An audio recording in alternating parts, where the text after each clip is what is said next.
আসসালামু আলাইকুম। সবাইকে আমাদের নতুন আরেকটি ভিডিওতে স্বাগত জানাচ্ছি। আজ আমরা আলোচনা করব ভাষা শেখার জন্য গ্রামার কতটুকু প্রয়োজন। গত ভিডিওতে আমরা আলোচনা করেছিলাম কিভাবে একটি শিশু ভাষা শেখে, কতগুলি স্টেজ পার হয়ে নরমালি একটা শিশু ভাষা শেখে। তো গত ভিডিওতে আমরা সেই স্টেজগুলো নিয়ে আলোচনা করেছিলাম। আপনারা ডেসক্রিপশন বক্সে সেই ভিডিওর লিঙ্কটি পাবেন ইনশাআল্লাহ। তো আজ আমরা আলোচনা করব যে ভাষা শেখার জন্য কিভাবে স্টার্ট করব আমরা, বা ইংরেজি ভাষা আমরা শিখতে গেলে গ্রামার আমাদের জন্য কতটুকু দরকার। আমাদের দেশে এমন একটি বিতর্ক আছে যে ইংরেজি শেখার জন্য গ্রামার লাগবে কি লাগবে না।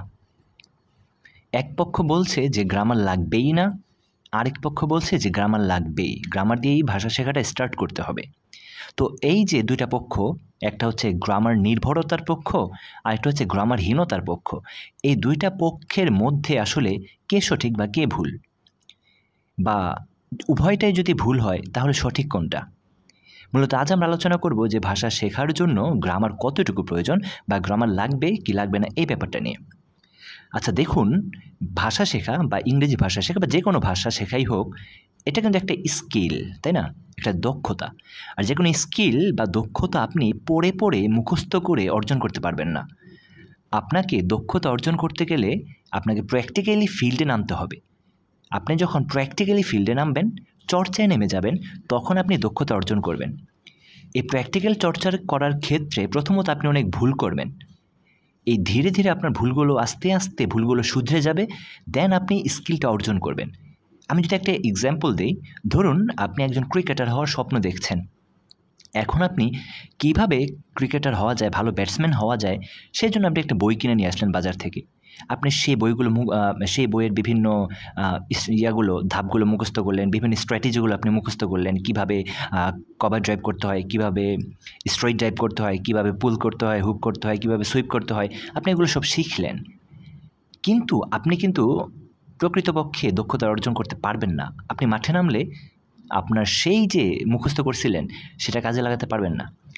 কিন্তু এটা না করে আপনি যদি প্র্যাকটিস সেশনে নেমে যেতেন, সরাসরি আপনি প্রথমে প্র্যাকটিস করা স্টার্ট করে দিতেন কীভাবে কভার ড্রাইভ করতে হয়, দেখতেন আপনি ভুল হতো। কভার ড্রাইভ করতে গেলে আপনার এইজ হয়ে স্লিপে ক্যাচ চলে যেত। আপনি স্ট্রেট ড্রাইভ করতে যেতেন, দেখতেন আপনি এলবিডব্লিউর ফাঁদে পড়তেন। আপনি হয়তো সুইপ করতে গেছেন, হয়তো বা এলবিডব্লিউর ফাঁদে পড়ছেন। আপনি হয়তো পুল শট করতে গিয়ে বল উপরে উঠে গেছে, ক্যাচ হয়ে গেছে।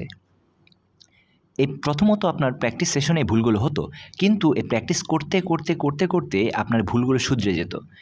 তারপর একটা সময় আপনি খুব সুন্দর বিরাট কোহলির মতো বা বাবর আজমের মতো কভার ড্রাইভ, স্ট্রেট ড্রাইভগুলো খেলতে পারবেন, তাই তো? তো এই যে আমি একটা এক্সাম্পল দিলাম, মূলত ক্রিকেট যেমন একটি স্কিল, এই স্কিলটা অর্জন করার জন্যে আমাদের প্র্যাকটিক্যাল সেশনে নামতে হয়, প্র্যাকটিস সেশনে নামতে হয়, প্র্যাকটিক্যাল ফিল্ডে নামতে হয়। ঠিক তেমনি ভাষাও একটা স্কিল। তো ইংরেজি শেখার জন্য আমাদের এরকম প্র্যাকটিক্যাল ফিল্ডে নামতে হবে। সরাসরি আমাদের ব্যক্তিগত লাইফে ইংরেজি চর্চাটা শুরু করে দিতে হবে। সেই ক্ষেত্রে গ্রামার বিবেচ্য নয়। আপনি যখন ক্রিকেট স্টার্ট করেন, তখন কিন্তু ক্রিকেটের ব্যাকরণ মুখস্থ করে স্টার্ট করেন না। আপনি নর্মালি স্টার্ট করেন ধীরে ধীরে আপনার সেই যেই ভুলগুলো আছে ওইগুলো শুধরান গ্রামার মেনে। আপনি প্রথমে একটা পেরিস্কোপ খেলেন, কিন্তু সেটা হয় না। তখন আপনার গুরু এসে সেই পেরিস্কোপের ব্যাকরণ আপনাকে শিখিয়ে দেয়। প্রথমে আপনি একটা সুইপ শট খেলেন, কিন্তু সেটা ভুল হয়। আপনার গুরু এসে সেই সুইপ শট খেলার ব্যাকরণটা শিখিয়ে দেয়, তখন সেই সুইপ শটটা পারফেক্ট হয়, তাই না? তো ভাষা শেখার জন্য প্রথমে আপনাকে ফিল্ডে নেমে যেতে হবে। আমাদের কথা হচ্ছে ভাষা শেখার জন্যে, ইংরেজি শেখার জন্যে প্রথমে আপনাকে প্র্যাকটিস সেশনে নেমে যেতে হবে। আপনাকে প্র্যাকটিস করতে হবে। আপনি আপনার প্র্যাকটিক্যাল লাইফে, আপনার ডেইলি লাইফে আপনি ইংরেজি চর্চা শুরু করবেন। ধীরে ধীরে চর্চাটা বাড়তে থাকবে। প্রথমত ভুল হবে, ভুল হতে থাকবে, কিন্তু ধীরে ধীরে এই চর্চার ফলে ভুলগুলো কমতে থাকবে। এবং তারপর আপনি ব্যাকরণের সাহায্য নিয়ে বা গ্রামারের সাহায্য নিয়ে আপনার সেই চর্চাগুলো, যেগুলো আপনি অলরেডি অর্জন করেছেন বা করতেছেন, আপনার অর্জন যে চলমান আছে, এই ব্যাপারটা আপনি গ্রামারের সাহায্য নিয়ে আরও পরিশীলিত করবেন, আরও পরিমার্জিত করবেন, আরও সুন্দর করে তুলবেন। তো আমাদের কথাটা মূলত এখানেই যে ভাষা শেখার জন্যে গ্রামার নির্ভরতা, অতিরিক্ত গ্রামার নির্ভরতা প্রথমে প্রয়োজন নেই। প্রথমে প্র্যাকটিস সেশনে নামতে হবে, প্র্যাকটিক্যাল লাইফে ইউজ করতে হবে ইংরেজিটাকে। এটা হচ্ছে আমাদের প্রথম কথা। দেন সেই প্র্যাকটিক্যাল লাইফে নেমে গিয়ে যে ভুলগুলো আমাদের দ্বারা হবে সেইগুলো শুধরে নেবার জন্য আমাদের গ্রামার প্রয়োজন। আমরা প্রথমে প্র্যাকটিস সেশনের থেকে ভাষাটা টুকটাক শিখে ফেলবো। আমরা আমাদের মনের ভাবটা কমিউনিকেট করা ইংরেজির মাধ্যমে টুকটাক শিখে ফেলবো। আরে ভাষা ছাড়াও তো মনের ভাব প্রকাশ করা যায়, তাই না? তো আমরা যখন ইংরেজি শেখা শুরু করব তখন ভুল হবে, এই ভুল হওয়ার মাধ্যমেও আমরা আমাদের মনের ভাবটা প্রকাশ করতে পারবো। কেমন? তারপর সেই যে ভুলগুলো হচ্ছে সেগুলো শুধরে নেওয়ার জন্য, আমার ভাষাটাকে আরও সুন্দর করবার জন্য স্পিকিং, রিডিং, লিসেনিং, মানে রাইটিং, প্রত্যেকটা স্কিলে, ভাষার যে প্রত্যেকটা স্কিলে আরও দক্ষ হওয়ার জন্য তখন গ্রামার আমার প্রয়োজন পড়বে। সুতরাং যারা গ্রামারকে বাদ দিয়ে দিচ্ছে আমাদের মতে তারাও সঠিক অবস্থানে নেই। আবার যারা একান্তই গ্রামার নির্ভর বা গ্রামার নির্ভরতাকে প্রাধান্য দিচ্ছে আমাদের দৃষ্টিকোণ থেকে তারাও সঠিক অবস্থানে নেই। সুতরাং একটা মধ্যবর্তী অবস্থানে আসতে হবে।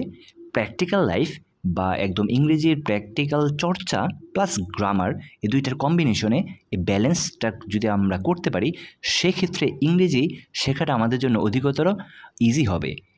মানে ইংরেজি শুধু শেখা না, ইংরেজিতে দক্ষতা অর্জন করা আমাদের জন্য অধিকতর ইজি হবে। শুধু মনে ভাব প্রকাশ করতে গেলে তো আমরা করতে পারি, তাই না? ওই ক্ষেত্রে তো ইংরেজি আসলে পরিশুদ্ধ হবে না। আমরা বাইরের দেশে গিয়ে অনেকেই ওই বাইরের ভাষাটা শিখে ফেলি, বিদেশি ভাষাটা শিখে ফেলি, কিন্তু আমাদের ভাষাটা কিন্তু পরিশুদ্ধ হয় না। আমরা কিন্তু কারেক্টলি আমাদের মনের ভাবটা ওই ভাষার ব্যাকরণ অনুযায়ী প্রকাশ করতে পারি না। হয়তো মনের ভাবটা প্রকাশ হয়ে যায়, আমার পার্টনার আমার কথা বুঝেও যায়, কিন্তু সেখানে ভুল থেকে যায়।